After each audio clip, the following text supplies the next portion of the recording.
viewers, this is Dr. Yogesh Chaturvedi and you are watching your channel Perspectives in English Grammar. In this video, I am going to teach you qualifying infinitive.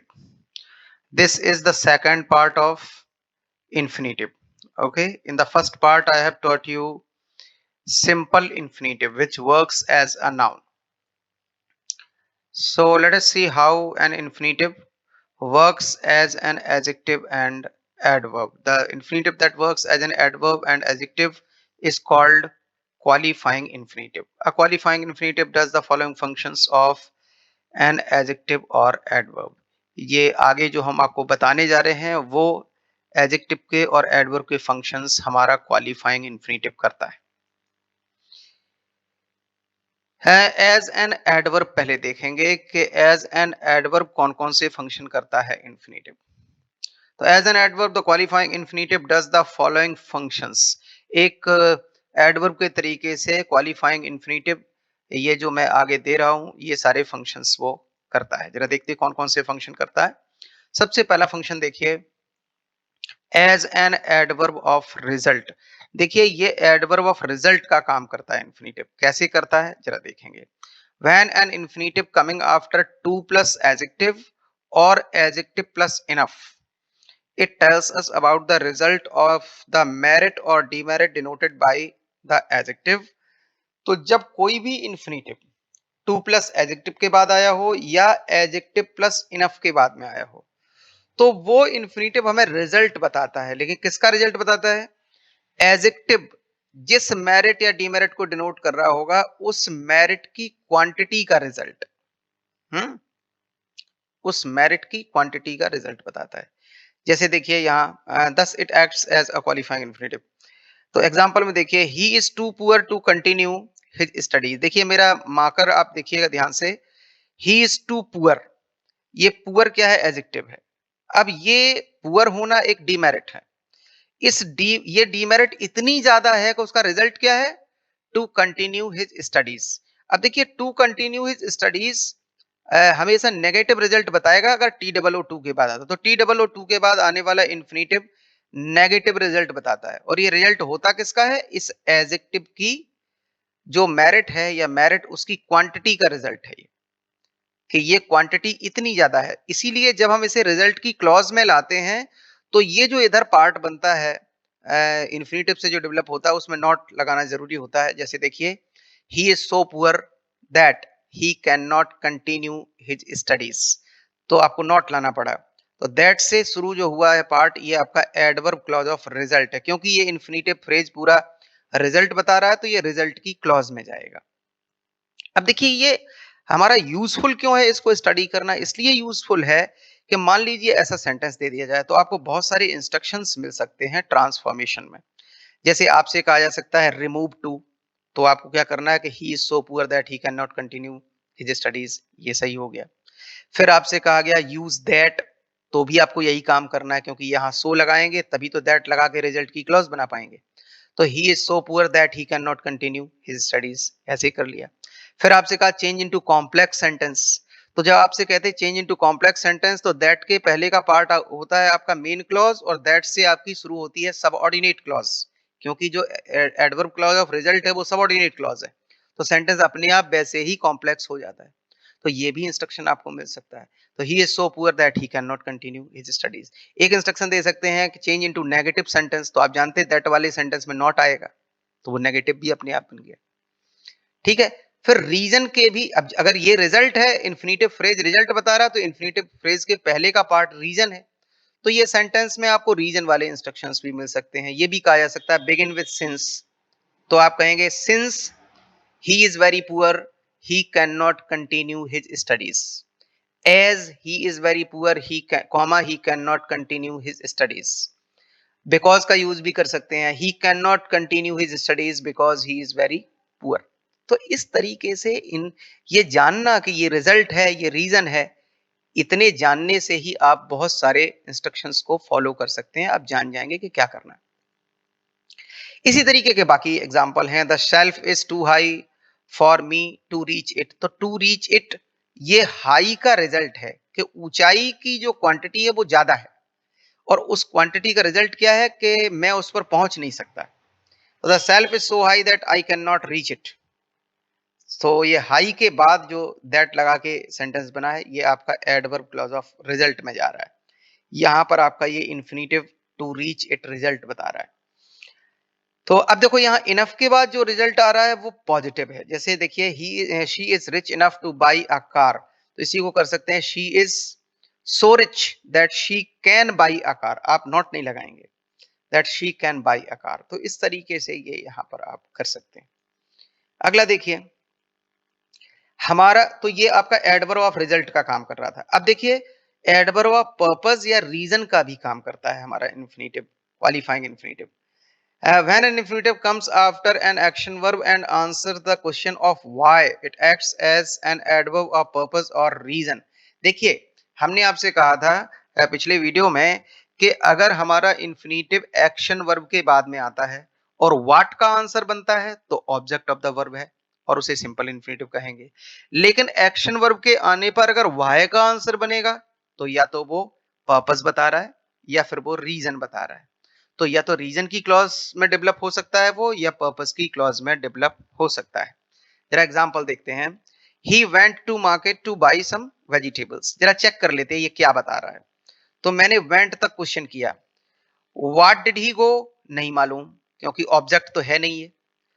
फिर मैंने कहा कि where did he go to the market, तो to the market आपका ये to market ये आपका place है, लेकिन इन्फिनिटिव वेयर का आंसर नहीं है। Why did he go to buy some vegetables, तो ये देखिए व्हाई का आंसर है। अब ये रीजन हो सकता है क्यों गया, वेजिटेबल्स खरीदने के लिए। किस पर्पस से गया, वेजिटेबल खरीदने के लिए। तो आप अगर रीजन की क्लॉज बनाएंगे तो इसमें वांट वर्ब का यूज करना पड़ेगा, और अगर आप पर्पस की क्लॉज बनाएंगे तो वांट का यूज नहीं करना पड़ेगा, कंजंक्शन लाना पड़ेगा सो दैट एक साथ। और सो दैट की पर्पस की क्लॉज में मे या माइट का यूज करना होगा। ये पास्ट टेंस है तो माइट आएगा। तो he went to market so that he might buy some vegetables. ऐसे देखिए पर्पस की क्लॉज में कैन कुड का लोग यूज कर देते हैं, लेकिन सिंटैक्टिकली मे या माइट ही करेक्ट होता है। फिर देखिए हम यहाँ रीजन की क्लॉज बना सकते थे, he went to market because he wanted to buy some vegetables, ऐसे कर सकते थे। तो ऐसे कर पाएंगे। तो यहाँ पर हमें ट्रांसफॉर्मेशन भी इस तरीके से मिल जाएंगे, चेंज इनटू कॉम्प्लेक्स सेंटेंस का हमें मिल सकता है, या कहा जा सकता है यूज दैट। दैट का मतलब है सो दैट की आपको पर्पस की क्लॉज बनानी पड़ेगी। बिगिन विद सिंस या एज भी आ सकता है कि since he wanted to buy some vegetables comma he went to market, as he wanted to buy some vegetables he went to market, इस तरीके से भी हो सकता है। अब देखो अगला जो एग्जांपल है वो प्रेजेंट टेंस का है। She touches the feet of her mother to get her blessings. तो अब देखिए ये why does she touch the feet of her mother to get her blessings, why का आंसर है। तो आप पर्पस की क्लॉज बना लीजिए, she touches the feet of her mother so that, अब यहां मे आएगा माइट नहीं, so that she may get her blessings. अगला देखो, the police called the culprit to interrogate him, the police called the culprit so that they might interrogate him. Police के लिए pronoun आता है दे, प्लूरल होता है पुलिस हमेशा। आगे देखते हैं, as a qualifier of an adjective, एक एडजेक्टिव का क्वालिफायर बन के आता है इन्फिनिटिव, तब भी एडवर्ब का काम कर रहा होता है। जैसे देखिए, sometimes N infinitive coming after an adjective determines the field of the merit or demerit of an adjective. It tells us in which field or direction this merit or demerit is felt. Thus it acts as a qualifier of an adjective. देखो बात आपको वैसे grammar की language कम समझ में आती होगी, मैं आपको बहुत आसान से समझा देता हूं, आसानी से। क्या है कि कभी कभी इन्फिनिटिव हमारा एडजेक्टिव के बाद में आता है, और एडजेक्टिव क्या करता है, किसी मेरिट या डीमेरिट को बता रहा होता है। और उसके बाद में इन्फिनिटिव आके क्या काम करता है, जैसे अभी आपने देखा था कि एडजेक्टिव के बाद में आकर के एडजेक्टिव की मेरिट या डीमेरिट का रिजल्ट बता रहा था, तो वहां पर भी एडजेक्टिव का ही क्वालिफायर था हमारा इन्फिनिटिव, और यहां पर भी एडजेक्टिव का ही क्वालिफायर। लेकिन फर्क क्या है, वहां एडजेक्टिव की मेरिट या डीमेरिट का रिजल्ट बता रहा है, और यहां पर बताएगा कि एडजेक्टिव की जो मेरिट या डीमेरिट है वो किस फील्ड में फील की जाती है। देखने में फील की जाती है, छूने में, खाने में, है किस फील्ड में इसको हम फील करते हैं, तो उसका फील्ड डिटरमिन करने का काम इन्फिनेटिव करता है। जैसे देखो सेंटेंस है, the mango is sweet, mango मीठा है, तो ये इसकी मेरिट है। लेकिन ये मेरिट फील किस फील्ड में होती है? खाने में। तो हमने लिख दी, तो इन्फिनेटिव लाए टू ईट, मैंगो खाने में मीठा है, इसने फील्ड को डिटरमिन कर दिया। This shirt is very soft to wear, मैंने कहा this shirt is very soft, ये शर्ट बड़ी सॉफ्ट है, तो सॉफ्ट उसकी मेरिट है। लेकिन मेरिट ये फील किस फील्ड में होती है? देखने में नहीं, खाने में नहीं, छूने में भी नहीं, वेयर करने में, तो ये पहनने में बड़ी सॉफ्ट है। फिर मैंने कहा she is ugly to look at, she is ugly, वो बदसूरत है, ये उसकी डीमेरिट है। लेकिन ये डीमेरिट किस में है? क्या सुनने में है, क्या पकड़ने में है, या खाने में है, या फिर देखने में है? तो देखने में है, ये उसने डिटरमिन कर दिया इन्फिनेटिव ने। She is ugly to look eight, वो देखने में बड़ी बदसूरत है, अगली है। आगे देखते हैं, as an adverb of time, देखिए एडवर्ब ऑफ टाइम का काम भी करता है हमारा इन्फिनेटिव। अब टाइम बताने का काम बहुत सारी चीजें करती हैं, इन सारे सेंटेंसेस में ट्रांसफॉर्मेशन के बहुत सारे इंस्ट्रक्शंस बनते हैं। जरा देखते हैं ये टाइम कैसे बताता है। Sometimes an infinitive coming after an adjective और पास्ट पार्टिसिपल, पास्ट पार्टिसिपल का मतलब है वर्ब का थर्ड फॉर्म। तो कभी कभी इन्फिनेटिव आता है एडजेक्टिव के बाद और कभी कभी आता है आपका पास्ट पार्टिसिपल के बाद, और काम क्या करता है? ये बताता है कि एडजेक्टिव जिस फीलिंग को डिनोट कर रहा है उस फीलिंग का टाइम क्या है। जैसे देखो, यहां देखिए, आई एम वेरी हैप्पी, मैं बहुत खुश हूं, तो खुश हूं ये मेरी फीलिंग है। लेकिन ये फीलिंग आपको आती कब है? टू मीट यू, जब आप मिलते हैं। तो मैं आपसे मिलकर बहुत खुश हूं। कब खुश हूं? जब आपसे मिला। अब देखो यही टाइम बताने का काम पार्टिसिपल भी करता है। अगर पार्टिसिपल से टाइम दिखाना होगा तो इसे फ्रंट में लाना पड़ेगा। Meeting you, comma I am very happy, ये पार्टिसिपल से टाइम दिखाया, और इन्फिनेटिव से दिखाया तो बाद में लाना पड़ता है। I am very happy to meet you, time की क्लॉज से भी टाइम दिखा सकते हैं। I am very happy when I meet you, so when की क्लॉज हो गई। अब देखो ऑन प्लस जेरेंट से भी टाइम दिखा सकते हैं। On meeting you I am very happy, ये भी तरीका है। तो यही इंस्ट्रक्शन आपको मिल सकते हैं। Begin with on, use when, begin with meeting, ये आपके तरीके हो सकते हैं जो आपको जिस तरीके से इंस्ट्रक्शन मिल सकते हैं। She was much worried to hear this news, अब देखो वरीड क्या है? Past participle. तो वो बड़ी चिंतित थी, तो चिंतित होने की जो फीलिंग है वो कब आई? टू हियर दिस न्यूज, इस न्यूज को सुनकर। अब इसी को पार्टिसिपल से अगर टाइम दिखाओगे तो कैसे दिखाओगे? Hearing this news she was much worried, ये पार्टिसिपल से टाइम दिखाना हो गया। ऑन प्लस जेरेंट से दिखा सकते हो, on hearing this news she was much worried. फिर व्हेन की टाइम की क्लॉज बना ली है, when she heard this news she was much worried. As soon as की टाइम की क्लॉज बना सकते हैं, as soon as she heard this news, comma she was much worried. No sooner से बना लीजिए, no sooner did she hear this news then she was much worried.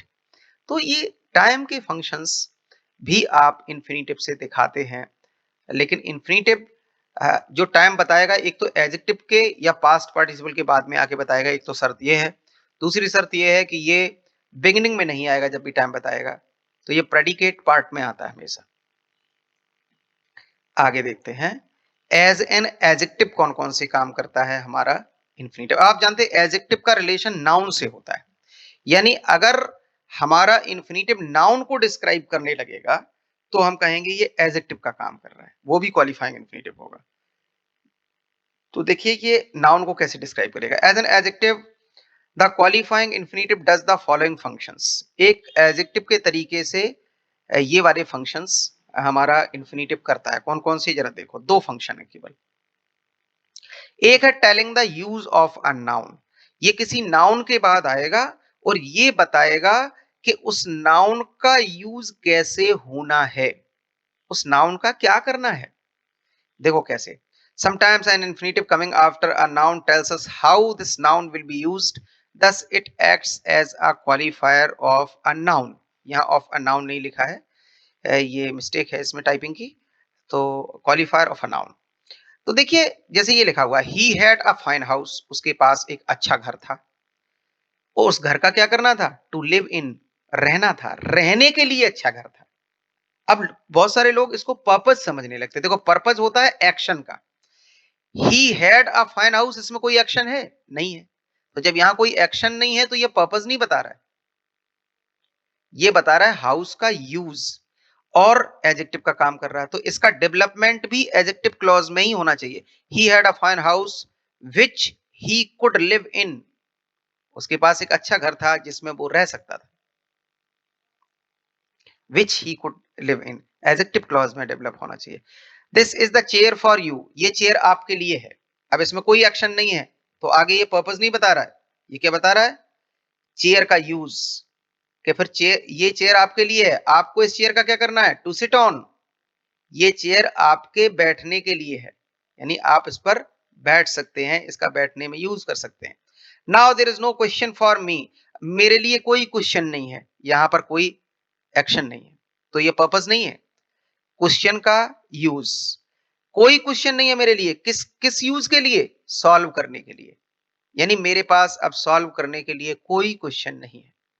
तो इस तरीके से ये नाउन को डिस्क्राइब करने का काम कर रहा है और नाउन का क्वालिफायर है, एडजेक्टिव का काम कर रहा है।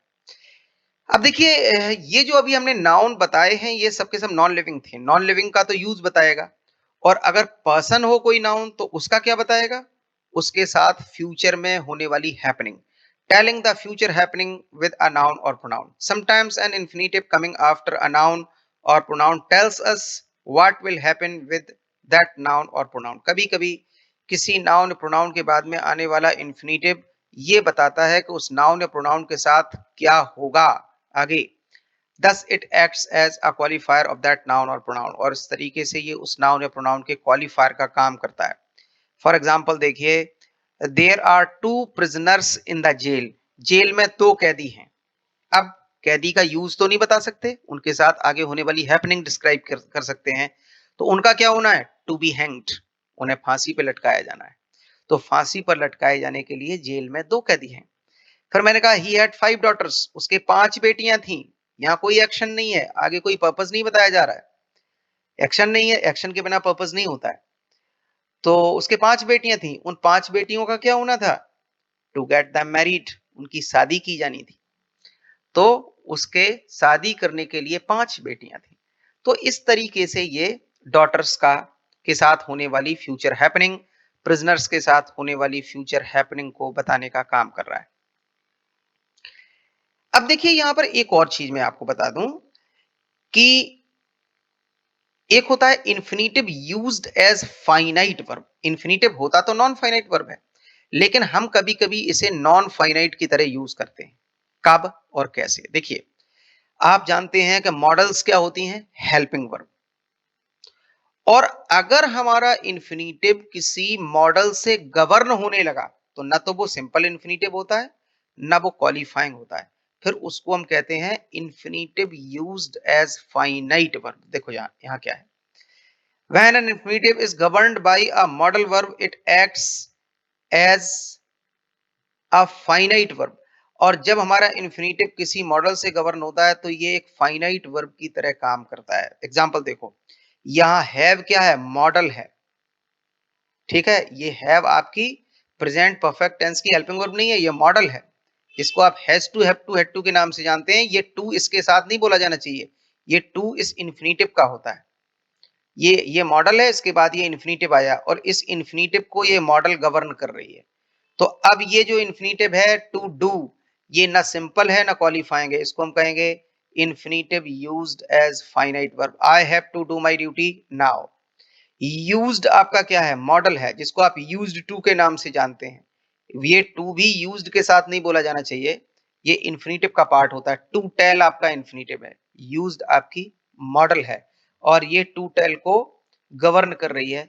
इसलिए ये टू टेल क्या है? ना सिंपल इन्फिनेटिव है ना क्वालिफाइंग, इसको हम कहेंगे infinitive used as finite verb.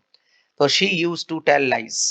Must, अब देखो can, could, may, might, should, would, must, इनके बाद जो भी वर्ब आती है वो क्या है? इन्फिनेटिव है। हाँ, मस्ट के बाद जो ये वर्ब आई है ओबे, ये भी इन्फिनेटिव है, लेकिन यहाँ टू नहीं लगा है, क्योंकि कुछ मॉडल्स के बाद आने वाला इन्फिनेटिव विदाउट टू रहता है और कुछ के बाद आने वाला इन्फिनेटिव विद टू रहता है। जो विद टू इन्फिनेटिव होता है उसको हम कहते हैं फुल इन्फिनेटिव, और जो विदाउट टू होता है उसको हम कहते हैं बेयर इन्फिनेटिव। तो can, could, may, might, should, would, must, इनके बाद में जो इन्फिनेटिव आता है वो बेयर इन्फिनेटिव होता है। तो देखो ओबे किससे गवर्न हो रहा है? मस्ट से, तो ओबे भी आपका इन्फिनेटिव है, infinitive used as finite verb. Okay, तो you must obey my command. Note देखिए जरा, the modals like can, could, may, might, should, would, must, need, dare are followed by a bare infinitive without to, whereas the models like ought, has, have, had, is, are, am, was were भी model का काम करते हैं। is, are, am, was were are followed by full infinitive। तो ये full infinitive इनके बाद आता है, और जब भी ये इन्फिनेटिव से पहले ये मॉडल्स आएंगी तो फिर हमारा इन्फिनेटिव ना सिंपल होगा ना क्वालिफाइंग, फिर वो होगा infinitive used as finite verb. अब देखिए लास्ट एक फंक्शन बड़ा इंपॉर्टेंट बचता है जिसको मैं और इस वीडियो में मेंशन करना चाहता हूं, और यहीं पर आपका इन्फिनेटिव ओवर हो जाएगा। Infinitive replacing the noun clause. Infinitive का यूज नाउन क्लॉज को रिप्लेस करने के लिए होता है, तो जो नाउन क्लॉज को रिप्लेस करेगा वो भी सिंपल इन्फिनेटिव होगा, क्योंकि नाउन क्लॉज खुद नाउन का काम करती है, तो उसके बदले में जो इन्फिनेटिव आएगा वो भी नाउन का काम करेगा, और नाउन का काम करना ही सिंपल इन्फिनेटिव का काम होता है। तो sometimes an infinitive is used to replace a noun clause. The infinitive used in this way is also called simple infinitive। कभी कभी इन्फिनेटिव का यूज नाउन क्लॉज को रिप्लेस करने के लिए होता है, और इस तरीके से यूज किया हुआ इन्फिनेटिव जो होता है उसे सिंपल इन्फिनेटिव कहा जाता है। जैसे देखो कैसे रिप्लेस करता है। Everybody knows that he is a thief. ठीक, अब देखो ये एवरीबडी नोज क्या है? मेन क्लॉज, और दैट से आपकी शुरू हुई नाउन क्लॉज। अब इसको रिप्लेस कैसे कर सकते हैं? पहले तो नाउन क्लॉज का कंजंक्शन हटाइए, दैट। अब नाउन क्लॉज में सब्जेक्ट क्या है? ही। इस ही को मेन क्लॉज की वर्ब का या तो सब्जेक्ट बनाइए या ऑब्जेक्ट बनाइए। अब देखो यहाँ नोज है आपकी मेन क्लॉज की वर्ब, तो इसका सब्जेक्ट कौन है? एवरीबडी। तो यहाँ तो आप सब्जेक्ट बना नहीं सकते ही को, क्योंकि यहाँ एवरीबडी सब्जेक्ट है। तो इसे आप ऑब्जेक्ट बना सकते हो, नोज के बाद लिख सकते हो। तो ऑब्जेक्ट बनाओगे तो ही से क्या हो जाएगा? हिम। ऑब्जेक्टिव केस में लाना पड़ेगा, तो ये हो गया एवरीबडी नोज हिम, हो गया। अब इज क्या है? बी वर्ब, तो बी वर्ब का इन्फिनेटिव क्या बनेगा? To be. तो ये सीधे बन जाएगा everybody knows him to be a thief, बन गया। ठीक, इसी तरीके से यहां देखो, it is thought that he has been living here for last 10 years। ऐसा माना जाता है कि वो यहाँ लास्ट 10 years से रह रहा है। अब देखो दैट को हटाइए, ही को थॉट का या तो सब्जेक्ट बनाना है या ऑब्जेक्ट। सब्जेक्ट कब बनाएंगे? देखो ऊपर वाले में क्या था? नोज का सब्जेक्ट था एवरीबडी, यहां इस थॉट का सब्जेक्ट कौन है? इट। तो अगर इट सब्जेक्ट हो तो इट को हटाकर इस ही को सब्जेक्ट आप बना सकते हो। अगर इट नहीं होगा और कोई होगा तो नहीं बना पाओगे, तो फिर यहाँ आपको थॉट का ऑब्जेक्ट इसे बनाना पड़ेगा। तो अभी आप सब्जेक्ट बना सकते हो, इट को हटा दीजिए, यहाँ आ गया ही, तो हो गया ही इज थॉट। अब दैट हट चुका है। अब बचा has been living here for last 10 years। तो हैज बीन लिविंग क्या है? Present perfect continuous tense. तो इन्फिनेटिव के अपने टेंस होते हैं, उनके टेंस अलग होते हैं। ये नहीं होते present, simple present, present continuous, present perfect, ऐसे नहीं होते। उनके टेंस होते हैं simple tense, continuous tense, perfect tense, perfect continuous tense. उनके टेंस ये बोले जाते हैं, उनमें प्रेजेंट पास्ट नहीं लगाया जाता है।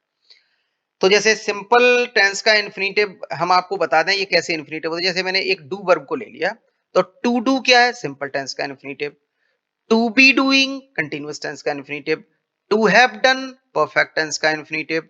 To have been doing perfect continuous tense का इन्फिनेटिव। अब आपको ये देखना है कि इस वर्ब को हैज बीन लिविंग को इन्फिनेटिव में कन्वर्ट करना है नाउन क्लॉज को रिप्लेस करने के लिए, तो इसका टेंस क्या है? Present perfect continuous. यानी आपको परफेक्ट कंटिन्यूअस टेंस का इन्फिनेटिव लगाना पड़ेगा। तो परफेक्ट कंटिन्यूअस टेंस का इन्फिनेटिव क्या है? To have been ING form, यानी टू हैव बीन लिविंग, ये हैज बीन नहीं आएगा। तो he is thought to have been living here for last 10 years। फिर देखो एक और तरीका है, जैसे देखिए please tell me what I should do now. अगर noun clause W H word से जुड़ी हो तो आप डब्ल्यू एच वर्ड के बाद में ही इन्फिनेटिव लगा सकते हैं और नाउन क्लॉज खत्म हो जाएगी। Please tell me what to do now. Me यहाँ आया हुआ है तो आई को इधर लिखने की जरूरत नहीं है, मी और आई एक ही चीज है, तो मी यहाँ आ चुका है और शुड हट जाएगा। ठीक है, ये डू का इन्फिनेटिव बनाना है तो यहीं आ जाएगा व्हाट के बाद में। Please tell me what to do, तो what to, when to, how to, whether to, इनका यूज करते हैं तो वो नाउन क्लॉज का ही रिप्लेसमेंट होता है। Thank you viewers, thank you for watching the video.